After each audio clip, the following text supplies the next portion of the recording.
Wow, this is a very interesting reading we got here. So the very first card that came out was the Three of Swords, which is a bit of a heartbreak. And then we have the Four of Pentacles card here. I think as a combination, whenever I see Three of Swords and Four of Pentacles together, it's basically a lot of traumas around finances. Four of Pentacles is an energy of preserving and not really being generous with money. So you are maybe a little bit stingy. You don't really maybe tip generously, and you probably know about it too. You feel a little bit of a scarcity mindset with finances, and a lot of that comes from some kind of a trauma. Maybe one of your parents grew up in poverty or has some kind of financial trauma that then affects you, because we do learn from our parents, even our relationships and perspectives or understanding of money. So that's the first message that I got here. And Temperance is taking the middle road. Basically, the universe is saying you don't have to be extremely generous. You have to donate all of your money or belongings to charities or not. However, it also doesn't really help you if you want to be abundant. It doesn't help for you to be extremely scarce either. So a little bit of that stinginess will actually interfere with your ability to be financially abundant, because for somebody to be able to receive a lot of money or receive a lot of anything, they also have to be able to give a lot of that away. It's kind of when water is sitting by itself without any kind of flow, it always goes bad. Water that's sitting still, let go of that scarcity mindset and be able to give a lot as well. Actually, you have to give a lot of value so that you can get money. It's an energetic exchange, right? So you're giving away a lot of the value first. And Australia always has to happen first. You have to give away a lot of value for you to be able to receive financial abundance in return. So it doesn't really happen the other way. So if you're chasing money, the money's not going to come to you because you're not giving away value when you're just chasing money, right? When you give value first, then the money comes in to fill the space that you emptied out to give out the value. So that's the main message here. So in order to sort of recover, heal from that financial scarcity, that trauma that you have, required for you to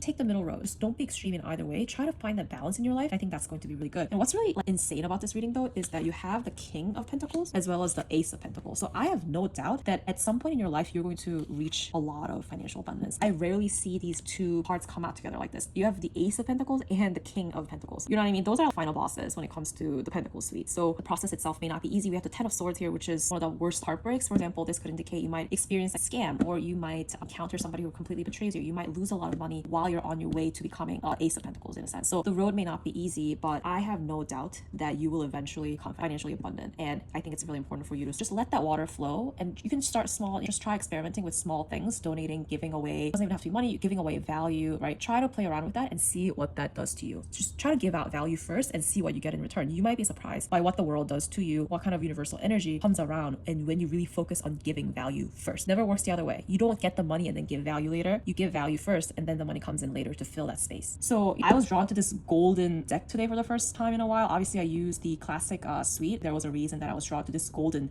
deck, and I think that's because we got the King and the Ace of Pentacles here. So that's a great message. Congrats on that, and I hope you guys come back for another reading, and I'll talk to you guys later.